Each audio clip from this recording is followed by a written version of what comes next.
Okay, Gen Z's addiction to locking in. Let's get into this. Manifest my dreams, dump everything into an NFT, get rich in crypto, and then I'm gonna find. Okay, this year is Basically, everyone who goes through the cycle is trying to run from the problems instead of confronting the problems. So a lot of people do is they go like, well, you know what, I am going to achieve something. And really that achievement is trying to cope for something else. It's compensation. And when that happens, the psyche pulls you back towards the middle and it's like, no, you don't. Waking up at 4 a.m., going on a dopamine detox. I read Atomic Habits, taking cold showers, listen to a few Huberman podcasts, so now I know I'm ready for this. Andrew Huberman's such a normie. This year is 3 a.m. up, 5 side hustles, red light sauna. I still gotta delete TikTok. This is my winter arc. This year, I swear I'm actually locked. This year, wake up at midnight, straight into an icy lake, starting my personal brand, 10-mile run backwards, push-pull legs Arnold split, deleting my entire phone. Arnold split sucks. No friends, no distractions, 4 years of monk mode. I will locking in. A term that mainly Gen Z has been making popular recently, which can be summed up as just getting serious, to lock your attention onto a single thing. And that thing can be less serious stuff, like playing a video game or trying not to laugh at something serious. But I want to lock in, focus, get it, never mind. On the more serious side, that when someone says they're going to lock in, it means to really get your shit together and focus on whatever thing you want to achieve, which is typically a big goal that we have for ourselves, usually referring to things like going to the gym or studying or something related to money, whatever. And on its own, there's absolutely nothing wrong with this at all. Locking in is necessary for doing anything worthwhile. But the problem with locking in is that it's only useful if you actually do it. But barely anyone does. We've all had that 2 a.m. motivation when we wake up and just start pacing in our rooms. When we saw a video of someone Yeah, so the 2 a.m. motivation thing, everyone misinterprets it. Because what they do is they have this spark of like, oh my god, I should work, I should do something, there's something important to do. And then what they do is immediately go and do it. It's like, no, you're doing it wrong. You're just going to go back to being a loser. What you have to do, and I know this sounds very counterintuitive, but what you have to do is you have to rest in that feeling, and then instead of trying to move forward, you need to move back into your own mind. You need to figure out why you were the way you were before. And when you do that, you start breaking up these complexes within your own mind, and then that unlocks your energy. Because before, your energy gets caught up in these complexes. So if you can undo those complexes by bringing them to light and breaking them apart through thinking, your energy can then flow to what you're doing and not get blocked. Because the whole reason why you're a loser is simply because your energy gets blocked up in these retarded complexes, which make you go do things that are degenerate. So let's say you have a complex about love. Okay, well, it makes you goon. Okay? So it's very important that you don't take the bait. Alright? What you have to do is you have to resist that temptation to just immediately go start working. Just observe yourself. Understand yourself more. Because then that will make you actually work and lock in forever, basically. The thing that keeps you in the cycle is the complexes within you. Age, making $150,000 a month, and to buy their parents a new house with a Rolls Royce. So we start planning on becoming a millionaire in 6 months. We start researching and watching videos. Maybe go do a couple of push-ups and squats. We delete TikTok and Instagram from our phones. Maybe even pull out a journal and write down some plans about something. And we swear we're gonna go to the gym tomorrow. And then you see, he's doing too much at once. And again, not only are they not taking the observation phase, but they're also just doing way too much at once. You shouldn't be doing all these things at once. You need to observe, which basically means break down your whole entire life. So it means literally do nothing. In order to do something, you first have to do nothing. Do not go from gooning 24 hours to trying to go to the gym for 24 hours. Go from gooning 24 hours to observing yourself for 24 hours. And if you end up gooning in that time, observe it and understand why you did it. That's actually going to bring about change. You go to bed, wake up, re-download TikTok the next day, and just repeat the cycle over and over and over again. And, it sounds kind of funny because we all kind of been through it, but in all seriousness, it's insanity. It's demoralizing. It gets beyond frustrating when time keeps passing, but for some reason, we're not where we want to be in our lives. When we're not even on the path. When you haven't locked in like you swore you were going to do, and now it's 2025, and you're in the same spot you had been for over half a decade. When it's your literal 40th attempt saying you're going to do something, and you don't even believe or trust yourself anymore. It's not even sadness or anger. It's just numbness. But why exactly does that happen? Like, why is it so difficult to do the things we swear we want to do, yet it's so easy to do the things that we know won't help us long term? And it's not even like we don't want these things or don't even know how to get them. Because if you have an internet connection, here's the thing, we don't, people don't really want the things. You'd be very surprised at what your mind really wants for you. Your mind, most of you guys, your mind loves nothing more than to take L's. Okay, because here's the thing, like gooning is taking an L. But here's the thing, when you gooned, you felt alive. So you love it. You go back every single day. You go back and do it every single time because it makes you feel alive. And that's what you really want. You create something that makes you feel alive. And to you, porn is that thing. So we start trying to take it away, nothing good happens. And a lot of people might look at that and go like, okay, well, then I'm gonna go out and socialize because that makes me feel alive. That's better. But here's the thing, you're still not even attacking the problem. You're going to find other problems in your life afterwards, because this whole feeling of needing to be alive in this context, and any other issue, but just using that as an example, is tied to a deeper psychological issue. And if you don't deal with that deeper psychological issue, you can get rid of porn, but you're still going to have the problem. It's going to manifest in different ways. So what you have to do is very simple. Go to that psychological issue. And once you break that up, you'll feel alive just by existing. And that's how you should be. You should do things because you feel like doing them, not because you need it in some way, like, oh, I gotta feel alive, oh, I gotta feel this, I gotta feel that. You should be content with just existing. It should be all you need. Which you have to be for watching this video, you can easily figure out exactly how to get exactly what you want out of life. Hundreds of millions of people have that ability, but then why can't people do it?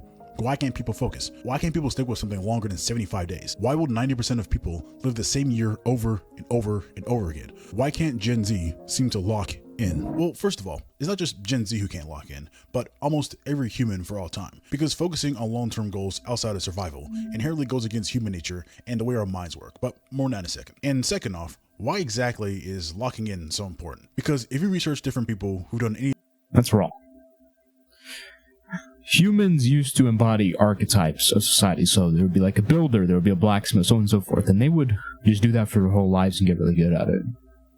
So I don't think that's correct. That's outside of just merely survival, unless it's grouping that in with that. Anything worthwhile in any domain. They all got there doing different things during different times, but the one common denominator between all of them is intense focus over a long period of time on one thing, which is definitionally, I don't know if that's an actual word, locking in. If you want to become world champion, you need to log in. If you want to revolutionize personal computers, you need to log in. If you want to lead the civil rights movement, you need to log in. If you want to make legendary films, you need to log in. Even if you don't want to change the world, but you just want to have a family, provide for them, be in shape, and live a simple life, you still need to log in. Because we all have a certain amount of energy and time. And if you spread out this energy evenly amongst 1,000 different seeds, the most impressive thing you'll ever grow is 1,000 blades of grass. But if you're actually able to put your energy onto one thing, sure, you might not have 1,000 blades of grass, but the one thing you will have is an oak tree. And this idea of locking in is so ingrained in us that it's been seen throughout several stories and myths throughout history. Like, for example, the Buddha. He lived his life of luxury and comfort so he could sit under a tree and fully focus. Like, hey,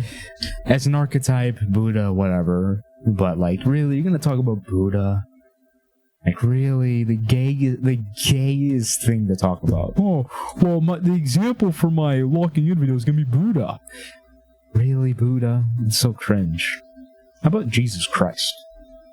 You know, someone who's actually real, and not only real, but also embodies the perfect archetype of a human being, because he's fully man while being fully God. Buddha. That's so cringe. On finding enlightenment. And monks are basically the definition of being locked in. They remove all distractions and everything that brings temporary, mindless pleasures, so they can focus. And this whole Buddhist thing of like just like trying to get rid of all desires or whatever, it's so stupid. It doesn't. If you guys try going monk or Buddha mode, it's not going to work. Okay, because it doesn't. It's based on retarded metaphysics. If he keeps talking about it, I'll just go more into it, but doesn't work. Finding peace. This is also why we have the term monk mode, which is just another version of locking in. Even a lot of philosophers talk about removing distractions and focusing on what's actually important in their lives, and how chasing temporary mindless pleasures gets you nowhere. Marcus Aurelius, mid, cringe, mid, cock. Okay? Like at first time, Marcus Aurelius was revolutionary and was very good for his time, though. Now we have things that are much better. Long term. Because even eons ago, they understood that having your energy spread all over the place doesn't get you anywhere and leads to an empty life. And also in almost every single story with a hero's journey, they have to lock in and focus relentlessly on changing into a better person or overcoming a huge obstacle. Even in a lot of shows or movies or entertainment, if you think about it, a lot of the time, a lot of people's favorite or most memorable parts is when the character gets serious, when their eyes change, and you can tell that they don't care about anything else other than the goal. Especially in sports, when an athlete is in the zone or they have tunnel vision and they just even if you look at different biographies of people in the not too distant past, or motivational speakers, or people who are alive today, they all mention the focus, the grind, the locking in, how they went through periods of relentless focus and they removed distractions so they could really get shit done. And how even during those moments, even though they weren't all sunshine and rainbows, they look back at those moments in admiration because it molded them into becoming a better human being. And I think locking in is something that we all subconsciously strive towards, because we all know that it's the closest answer we have to the big question, how to be happy. Because if you've ever actually been locked in, or if you're trying to make your life so you can be happy, you're retarded. Because it doesn't work. Like, you shouldn't, because perfect example. Okay. Think about something really nice. Think about puppies. You get really happy. And now hold that for 2 hours. And feel like shooting yourself. Right? You shouldn't try to be happy. You should try to be whole. You should try to be fulfilled. Right? Life is not about happiness. It's like retarded people think that. Gotten into a flow state, or just have gotten lost in the progression of an activity, you know that it's one of the best feelings that you can experience. Flow state is a much better term. Not buying something, not doom scrolling, not giving into instant gratification pleasures, but the climb itself towards a worthy goal that we decide on, even if it's hard and challenges us. Basically, locking in isn't even a new concept, but if we all know it's important, not just important, but necessary, and it's been around for eons, and today we have more tools and information to mold ourselves into whoever we want to become, then why doesn't it work? Like, obviously it does work, folks will never hurt you, but then why do 95% of people never actually get the results they want to? Alright, explain this. We lock in.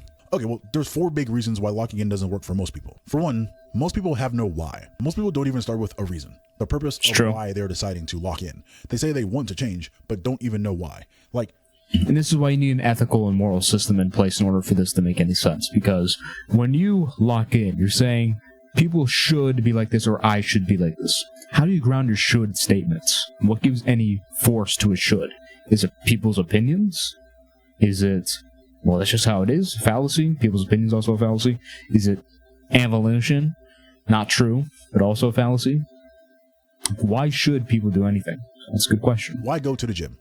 Why start a business? Why study? Why make money? Why wake up at 4 a.m.? Those things are not bad to do at all. But if you don't have a damn good reason on why you're doing them, you will not do them by yourself long term. Because we all have this thing called a brain, and your brain is going to control your automatic baseline behaviors. And your brain is brilliant, but it's also lazy. Not because it's trying. And he's focusing, like the brain, like dopamine. Oh my god. When people start talking about neurons, receptors, dopamine, it's like, it's so cringe. Because it does matter, but it's subordinate to the non-physical mind, to the spiritual mind. It's subordinate. Okay? These things only matter when the non-physical mind has been dealt with. Be lazy. It's just because it's trying to be efficient. And your brain doesn't care about anything except surviving long enough to reproduce. Everything else it will put in as little effort as possible. And your brain will always automatically focus on 2 things. Yeah, that's so by how this is probably going to go, the human nature, the animal nature, the difference between man and human, or man and animal, okay, is that animals just have an animal nature. Humans have a spiritual nature and an animal nature. Okay, we have an additional spiritual nature. So the road is basically going to go down just reducing humans to an animal. Like, oh, well, we have these biological impulses and we're going to have to like work around them. And that's all we're going to do.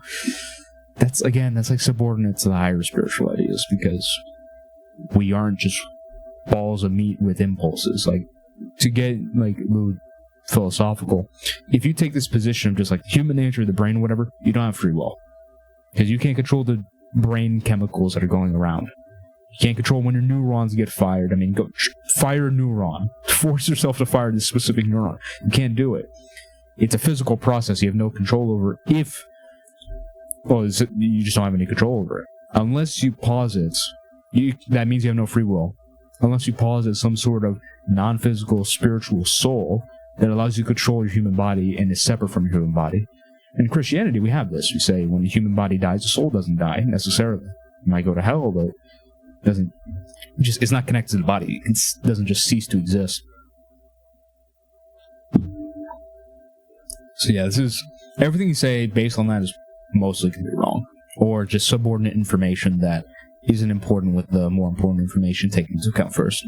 Needs and wants. Needs are different things like breathing, food, water, shelter, safety, like stuff like that. Your brain will literally fight to the death to meet these things. Like literally, it will put your life at risk and put you in danger until those needs are covered. This is why I usually see people doing extreme things during life or death situations, because your brain is no longer messing around. This thing needs. And again, I'm not saying everything he's saying is wrong here, but I'm saying that it's subordinate. Like, this should be something you're focusing on later, after the spiritual aspect's been dealt with. To get done. And then there are wants. Things I don't need to happen, but your brain still wants them. I like to think about these things as pleasures, dopamine, and comfort. But because it's efficient, it's always going to go towards the lowest hanging wants first. Pleasures that are the easiest and fastest to get. So unless you actively try to fight it via awareness or willpower or discipline, whatever, your brain is just going to do whatever it can to keep you alive and then chase short-term pleasures until you die. Just try it for a day. Just let your brain make all the automatic decisions. You're probably going to do nothing the entire day except just sit there and survive and just give into instant gratification activities and just be lazy. Anyways, the reason... Yeah, and that's the point. You're supposed to do that so then you can change. Because then you can start seeing why you are the way you are. And then you break those things down and then you actually go to change. So it's funny how we just said in passing the actual thing you're supposed to do when you're trying to start to quote-unquote lock in. That's the first thing I tell everyone to do. Everyone I work with. You have to observe first. Because when you observe... Okay. Start understanding yourself. When you start understanding yourself, you start breaking up this complex and you can start transmuting your energy towards higher ideals, spiritual ideals. And that will include earthly things as a byproduct, like making money, working out, getting jacked, so on and so forth. So, that's funny. So hard to focus on boring things, especially long term. It's because our brain is fighting us the entire time. Because it doesn't understand why we're trying to force it to do something it doesn't need to do, because it doesn't care about your goals. The things we want to achieve are not needs, and if it's not a need, your brain will default to going towards easier wants. Like, you don't need to get in shape, you want to. You don't need to start a business, you want to.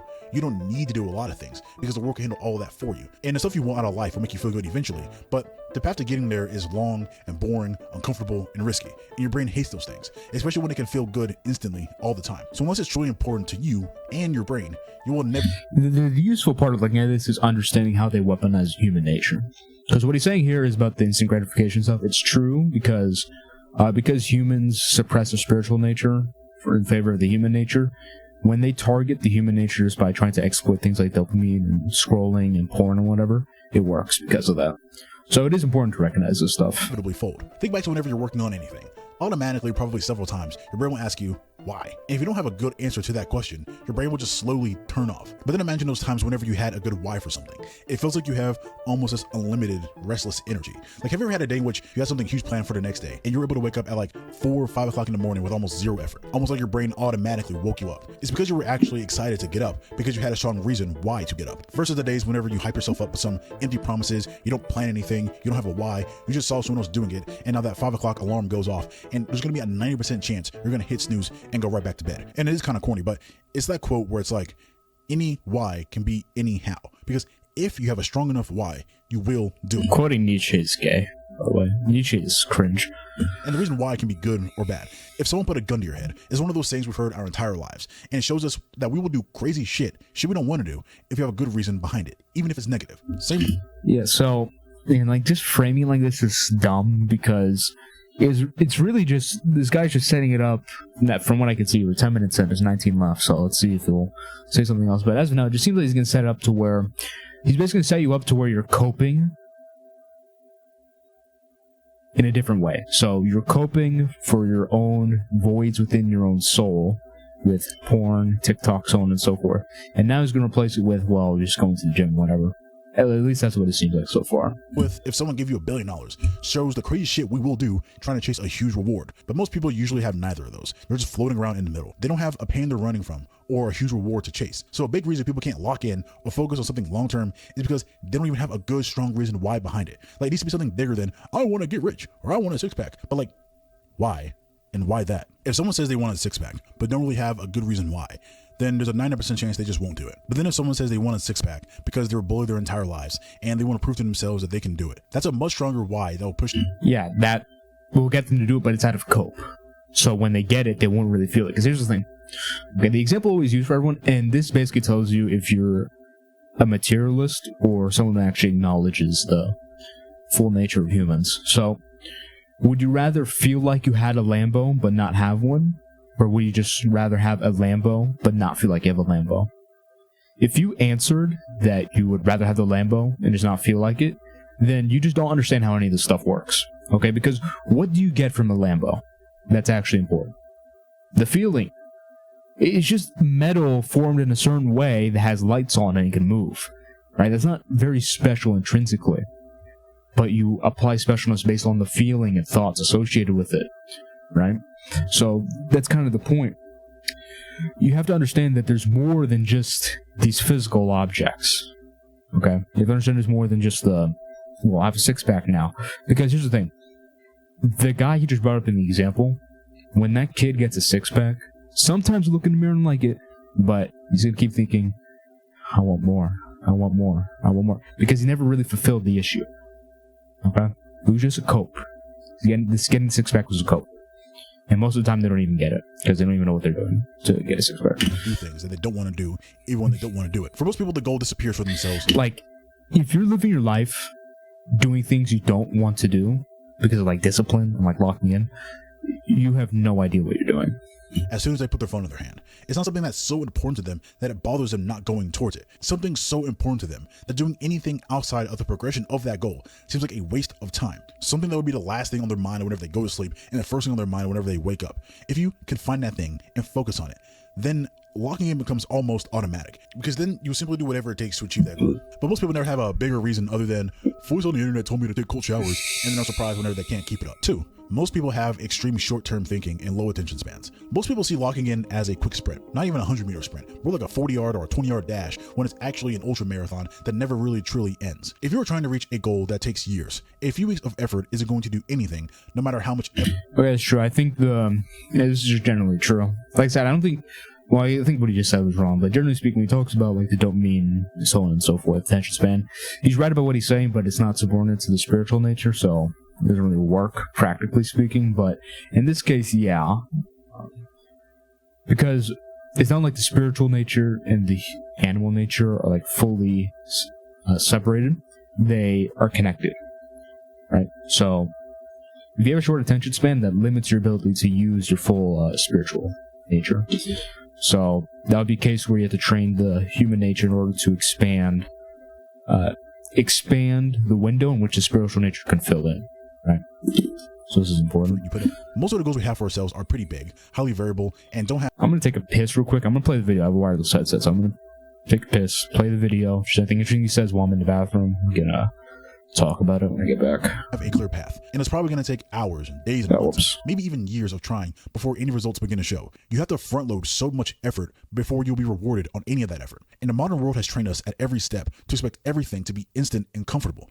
And this combined with our highly efficient, lazy ass brains make being instantly comfortably numb addicting. I've already talked about it a lot in this video, but social media, especially short form content, has fucked our attention spans to the point that focusing on long-term projects becomes damn near impossible. Like, we've been taught that if the reward doesn't come in 10 seconds or less, we can just swipe and find something else that will satisfy us. Even outside the screen, the world is full of comfort and convenience, and basically anything you need for survival can be yours faster than any point in the history of ever, and just continues to get even faster and faster. And this is fine when it comes to general comfort and quality of life, but it does skew our perception of other things. And this is very, very noticeable whenever we remove all of our phones and distractions and we try to focus on something that takes longer than 10 minutes. Because like, you can't put the grind in 2x speed. There is no skip button. There is no real life montage when it fast forwards a month in 3 seconds. If things get boring and hard, which they will, you can't just swipe to a better moment. And since most people expect to become a millionaire in 2 weeks by opening a dropshipping store and reading 25 pages of Atomic Habits, like, it's no wonder why a lot of people fail, because they didn't do the right things long enough. I remember whenever I was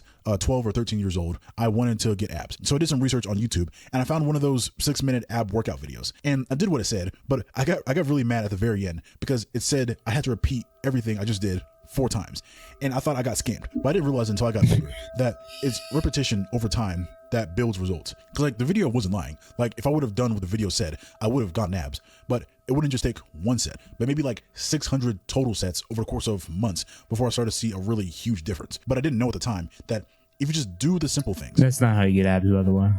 the things we try to avoid over a long period of time, that's what builds results. Anyways, we are in a constant search for a shortcut, the easy way out. But today, since we have so much access to the internet and information, we can stay constantly trapped Switch to standing. shortcut instead of just doing the things we know we need to do. We will waste more time looking for that shortcut rather than just doing the actions we know we should be doing. But that doesn't sound cool. That's why whenever you hear about it, whenever you hear about someone locking in, it's usually for like 75 days or for 6 months. But if you really think about that, like it doesn't exist. Like yes, time exists, but 6 months doesn't really mean anything because now is the only moment that you exist, and it just comes down to what you're actually doing now at this moment. Because what happens after 6 months? If you This is true. So you should never ever look at your life like, well, in 6 months I'll be this, 3 months I'll be that, so on and so forth. You need to do I am. Now. I am successful. That's the way you gotta think about it. Now, you shouldn't do that before you like unlock your mind and go over the things that are stopping you mentally. It needs to come after. But yeah, if you start saying like in a year I'll be this, in 3 months I'll be that, 6 months I'll be this, and that's the first thing you say, you're doing it wrong. can actually pull through the actions. Like, does it stop? Are you finally done? There is no point in which you're going to reach the point in which is like, oh shit, I finally did it. Now I can chill and do nothing. This is true. They will always come. So in a real way, there really is no true finish line. This is usually why trying to do something unsustainable will never work. Whenever people say they're going to lock in, they're not trying to do something long term. It's just a quick burst. A quick burst might work for specific situations, like this is a good point for a test, or might help once or twice. But those who make it don't do quick bursts. They just do. Sprinting won't get you to the end when the road wraps around the entire earth. Like, I'll use David Goggins as an example. He runs a lot, as we all know. But usually if you watch him run, especially in the middle of those like 100-mile long races, he is not sprinting. He's not hauling ass. He's keeping a pace that he can constantly maintain over the course of the entire race, which might only be around like 4 or 5 miles per hour, not a 15, 20 mile per hour sprint. Because he knows that if he does do that quick burst that we all try to do, he will fail. Because if you know before you even lock in that you're not going to focus on it long term, you might as well not even start. Because it's easy to get hyped and do the right things for a day or two. But what about day 67? Month 14? Like, is it something you can do until the end, until you actually reach your goal? It's better to put in 30% effort for a year than 110% effort for 2 weeks. 3, it's a performative mindset. Like most things, people like to declare shit before doing shit because it makes them feel like they did something. Like, it feels good to say, I'm locked in, or to post about it, or to say that you're going to go. Yeah, a lot of people develop this whole locking in thing out of a way to show off a mask. And try to live up to the mask and they can't. So this is probably a good point here. Post on your Instagram story. But doing all that doesn't mean anything happened in real life. It doesn't mean you're any closer to your goals. It can be the first step, but if it's not followed up by action, it doesn't matter. For most, locking in is just another feel-good statement. Most people care more about how others perceive them than their perception of themselves. And once again, this is a human brain thing. Like, we are social creatures and we care about what other people think about us, but sometimes we focus way too much on how we appear to be doing versus what we are actually doing. And whenever we tell the world that we're locked in and people celebrate us and hype us up, our brains make us feel like we did something, even though we didn't do anything. That's why it feels good to post stuff instead of actually doing stuff, to make plans and journaling instead of actually doing what you wrote down, to do the little weird habits like cold showers or meditation or reading some popular self-help book. Why it feels good to watch someone else. 99.9% of those popular self-help books suck. Like, if you're reading a book and it doesn't look old and crusty and whatever, and the text looks boring, if it doesn't look like that, then probably not reading a good book. Be productive, even though we haven't done anything. Just because you see someone else waking up at 5 o'clock in the morning doesn't mean you waking up at 11 a.m. is the same thing. It's so easy to trick yourself because you feel inspired. You feel like you've been to the gym. You feel like you bought the Ferrari. But if you zoomed out and you watch yourself in third person, all you did was sit there and just consume content for an hour. Now, a little asterisk. I think yeah, that's why you don't cope. Because if you cope, then you get the temporary feeling you think you did it all. Like this is fine to consume. And coping is when you don't do the part I said earlier where you break down yourself and then build yourself back up, so to speak. If you're taking action alongside it, and it's just helping you keep the fire hot. If you're going to be on social media for hours every single day, or listening to podcasts, whatever, it is better to be consuming a bunch of self-improvement stuff rather than brain rot. But for most people, they're not even using it as a supplement. They're tricking their mind into thinking that that alone is actual progress. It's all performative. Like, people say cool things like, I want to become a millionaire, but they don't even pick up a book. Don't even make a plan. Don't even learn money. I want to become a millionaire, but they don't even pick up a book. These books are like they're mid. They're not. I've gone through both of these. They're okay. don't even make a plan. Don't even learn what money actually is. They don't change anything. They don't try. They keep swiping on TikTok, and they think the best way to make money is to start a clothing brand with $50 or YouTube automation with faceless AI slop. They have no plan, no goal, no knowledge, no long-term strategy, just a temporary emotion that will fade just as quickly as it came. And then most of the time, the trigger for someone locking in is watching a David Goggins TikTok yelling at them, calling them a bitch. And that might keep you going for a few hours, but it fades very fast when things get actually hard. It goes back to what I said earlier. And comes from something else other than yourself, you will fail.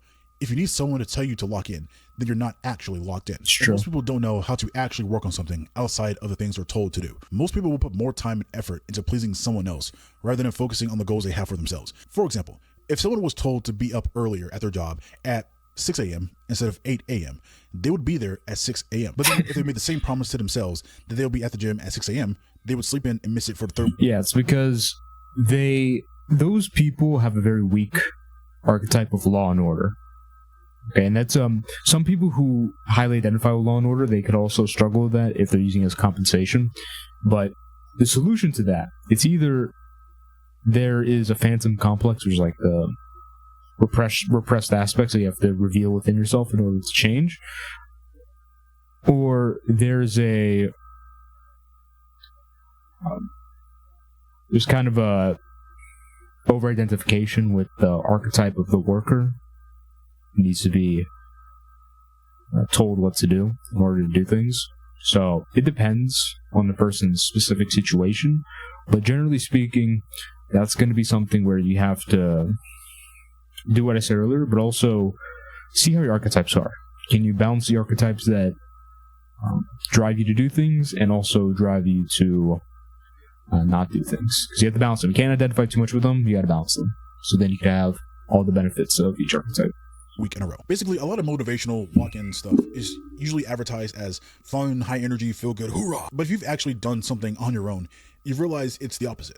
It's boring. It's hard, which is why it's difficult to stick with it, especially when you're surrounded by so many other pleasures and distractions. And if the only fuel you have is motivational TikToks or Instagram Reels, you will fail. And 4, most people have unrealistic expectations. Let's say you're locked in for 6 months. People expect those 6 months to be perfect and smooth. They think that the second they say the words out loud, I'm locked in, the universe will change and it'll be a perfect road. That one day they're just gonna start and it's gonna be this magical ride, and then get blindsided when they run into a problem 5 minutes later. People want fast, easy results. So if someone works on something for a month and sees nothing, they give up. If you ever worked on a project alone, whenever no one else told you to do it, and you actually did it and stuck with it until the very end, you realize that it took much more time than you thought it would in the very beginning, and it took more energy than you originally expected it to. 99% of your time was spent in quiet frustration and self-doubt, and there were at least 100 little roadblocks that could have stopped you at any point. It's difficult. It's hard. It actually challenges you. You're taking on a task that literally nobody is telling you to do, and you don't even have to do it. And when you reach the end, you realize why so many people never do anything long-term. Because there's a massive difference between acting like you are something versus actually doing it.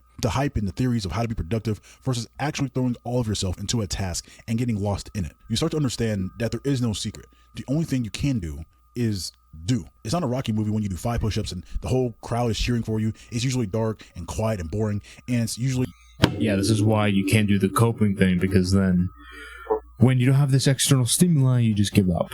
But if you are fulfilled within yourself, you know, these nights alone are actually very therapeutic and enjoyable. Be very lonely and unmotivating as hell. You're going to constantly feel like you're behind, doubting yourself every step of the way, wondering if what you're doing is even worth it and if you should stop. Your brain is going to fuck with you more than the actual task itself. And sure, there are things that you can do to help, but you can't avoid doing the boring part.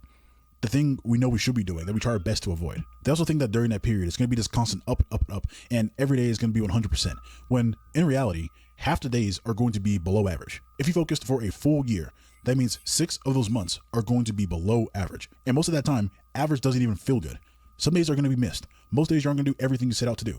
And maybe 3 of those days are going to go absolutely perfectly when all the stars align. But most people give up after 5 days because it gets hard and it doesn't meet the expectations that the world gave us. So yeah, when you combine all these things, you understand why locking in over a long period of time is so hard for most people and why it's never really easy. We are biologically hardwired to chase comfort and avoid pain. The big goals we have for ourselves are wants, not needs. And most people don't even know what they truly want and copy other people's 4 a.m. morning routine without creating their own that fits their own goals. They think results are going to happen tomorrow and care about the image of progress versus making actual progress. So when the time finally comes to sit down and do the work we know we should be doing, we stop. So if locking in can work, but it doesn't for most people, then how do you actually make it work? Well, first, step 0 is that you need to have a why, a good why. a great y, but not just a single y, but I would argue y cubed, y to the y to the y. Just think about almost any movie or story or anyone in their life. Whenever the character has the moment in which they obsess over a goal and they lock in.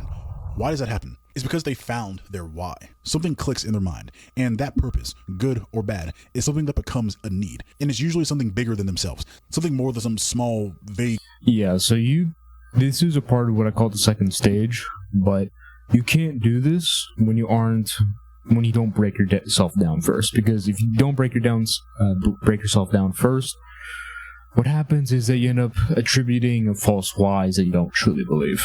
So this is skipping a very important step. Superficial reason, like I want to get strong, but rather something like I need to protect the village from the evil that's going to come in 5 years or something like that. I don't know. And then once they find that strong reason why, stopping them becomes almost impossible because they will put literally all their efforts into it, or sometimes they won't stop until they're literally dead. Now in the real world, it doesn't mean you need to save the universe from destruction or anything crazy like that. They need to have your motivation so dark and so important that you sacrifice every little thing that ends up costing you more in the end. But the closer you can make your goal a need, the better. Or your brain's going to fight you every single step of the way. Because, okay, if you don't pick a goal that you need to do, if it's not something that's so important to you that you can't stop thinking about it, you simply won't do it. Because the world we live in today... Okay, it's true about if you don't, it's not in your mental plane, like your thoughts, your stream of consciousness thoughts, you won't do it, but it's like, you're doing it out of order. You can't do that first. Like, you can't have your why and then you just try to start filling your mental plane. You're missing probably the most important part, which is to break yourself down first. You need to, because think about it like this. This whole process is like building a house. But in this process he's describing, the house that used to be there hasn't been demolished. So they're trying to build a new house on top of an old house. That doesn't make sense.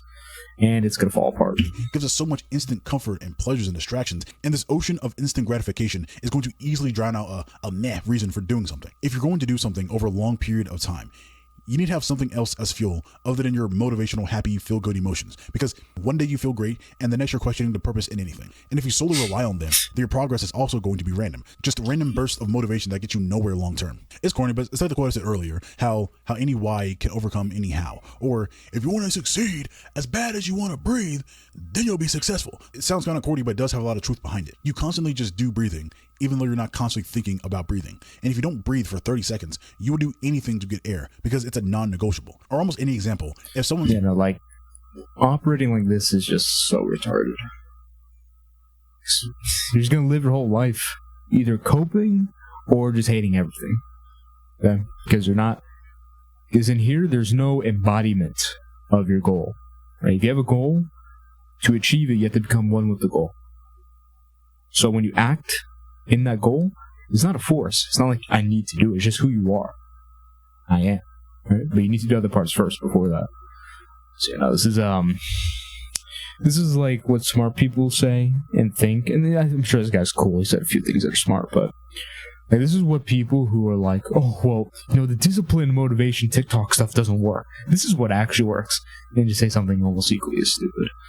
Said you had to do X, Y, or Z in 6 months, or you're homeless, or they were going to harm you and your family. You would make it work because there's a strong reason there. But like we said before, for most people, there aren't really any real consequences for not achieving your goal. But if you don't set up any consequences, either in real life or mentally, if you know that whether or not you achieve your goals, nothing's going to happen to you, it's basically never going to happen because you're going to default to comfort. Anyways, it has to be a strong why. Without that, nothing matters. Then once you have something that you actually care about, remove everything that is not the goal. Once you have a good why, your brain is still going to fuck with you. It's still going to want to go towards the easier ones, even if the one that you have is massive and will bring you fulfillment and pleasure. You have to remove the short-term instant gratification activities, either your phone or other distractions like TV, sports, video games, other people, etc. The things we know we shouldn't be doing. Now, I'm not saying you got to go extreme and never, ever, ever do anything ever again, but the more you remove these things, the easier it will be for your brain to focus on the things you truly care about. Then, once you have all that down, actually do it. Actually take the actions. Not talking about it, not watching the video, is that. So just do it. It's you do not. You're going to be so Oh yeah, that's all. So, that video wasn't terrible. It's kind of mid. I think I already explicated everything I want to explicate, so I think we'll leave that at that.